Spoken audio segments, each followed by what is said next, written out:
Now let's proceed with how do we go about the diagnosis of community-acquired pneumonia. Can community-acquired pneumonia be diagnosed accurately with history and physical examination? Why do you think?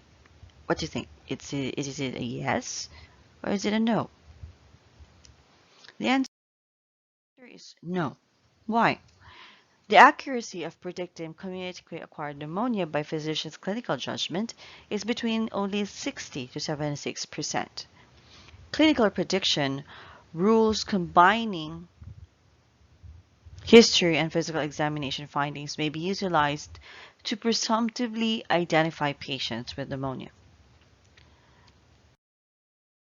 So therefore, what tests can we recommend in our patient Anne for us to say that she really has pneumonia? What do you think? Hmm. You are correct when you said that you would need a chest x-ray. Chest radiography is essential in the diagnosis of CAP, as it is also able to assess severity. It is able to differentiate pneumonia from other conditions like TB. TB is a close differential to pneumonia. And also, X-ray can be used for prognostication. A new parenchymal infiltrate on chest radiograph remains the reference diagnostic standard for pneumonia. So if you have a patient and you have an X-ray and you see haziness or opacity in any area of the lungs, which would correspond to the chest and lung findings that you did or you have on physical examination, then the likelihood that your patient has pneumonia is higher. So chest x-ray, therefore, should be done in patients suspected to have community-acquired pneumonia to confirm the diagnosis. So the question now would be, can we not do chest x-ray? Is it possible that we do not do x-ray in patients wherein we are thinking that the patient has pneumonia? Is it a yes or is it a no? The answer is yes. We may not do a chest x-ray on our patients. However, these criteria must be present or followed for us to decide that the patient does not need x-ray. So the patient should be a healthy individual or with stable comorbidities. And these individuals would have normal vital signs and physical examination findings, and a reliable follow-up can be ensured. So, pwede gid siya nga dili ta mag-x-ray if your patient is healthy, young, with stable or no comorbid conditions, patient who comes into your clinic with normal vital signs, and the patient may have normal physical examination or may just only have a bit of RALS on chest and lung findings. And the patient lives nearby or patient lives within the city and the follow-up can be ensured. So if these criteria are present in an individual or a patient, then we may not do a chest x-ray.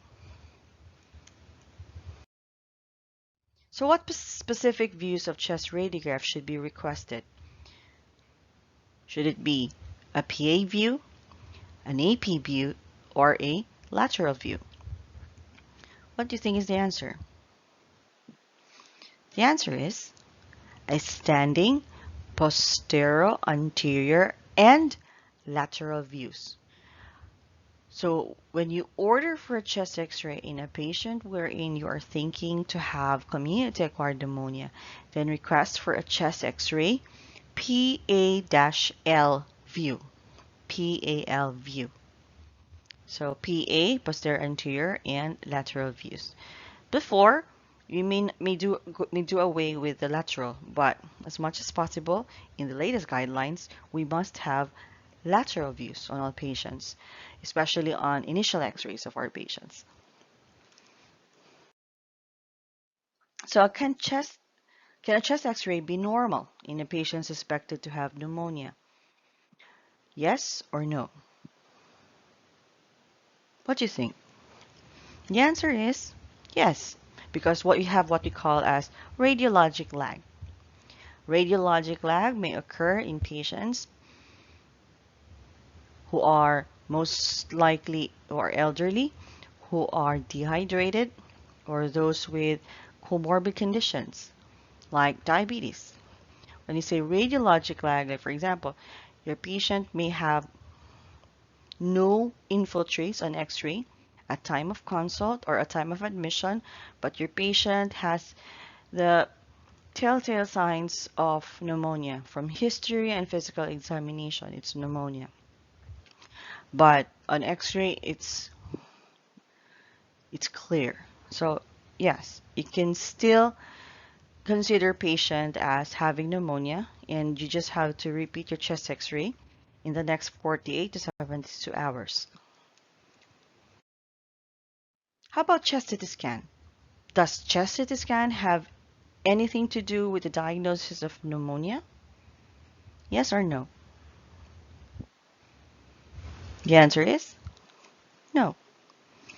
We don't do routine chest CT scan.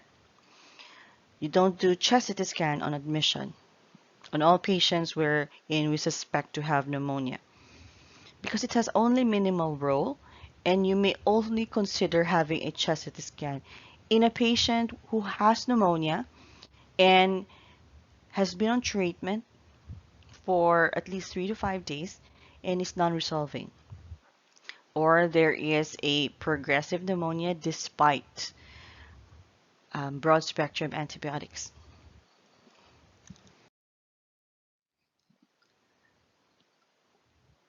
Now, we also have what we call as etiologic diagnosis, wherein we are able to determine the etiologic agent that caused the pneumonia in our patient. So we have these microbiologic studies, and this would include gram staining and culture of the sputum, blood cultures, antigen tests, the PCR, and the serology. The disadvantages of these microbiologic tests is that they are not cost effective. Like for example, your blood cultures. Blood cultures has a low yield, up to 15%, 5 to 15% lang siya. And there is poor quality of samples in the respiratory systems, specimens rather, wherein wala kayo makita on cultures. And also the availability of tests. What I know is that we only have blood culture and sputum culture in Cagayan de Oro. We don't have the PCR, and we don't have the other assays. We don't even have the Legionella urine antigen test. The main purpose of the sputum gram stain is to ensure that the sample is suitable for culture. So what are the criteria for cultures or for sputum that could be considered as fit for culture or suitable for culture? Your sputum sample must have more than 25 neutrophils and less than squamous epithelial cells on low power field. So even if you would have more than 25 neutrophils and then you would have 15 squamous cells, that would still be labeled as unfit for culture. So you have to repeat the tests.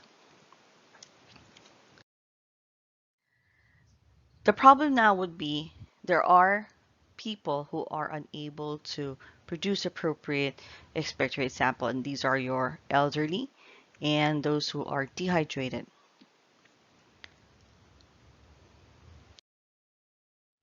Blood cultures have a disappointingly low yield. So as mentioned earlier, it's just around 5 to 15% or 5 to 14%. Most frequently isolated pathogen is Streptococcus pneumoniae. Susceptibility data may allow narrowing of the antibiotic therapy in appropriate cases. However, as per clinical practice guidelines in the Philippines, the blood cultures are no longer considered as de rigueur or hard and fast rule. There's no hard and fast rule with regards to blood culture, but in our setting, The PhilHealth, of which most of our citizens are members of, would require blood cultures should you have or should you be diagnosed to have pneumonia. Baala og negative pa na, baala og no pathogens isolated, they would still look for that blood culture.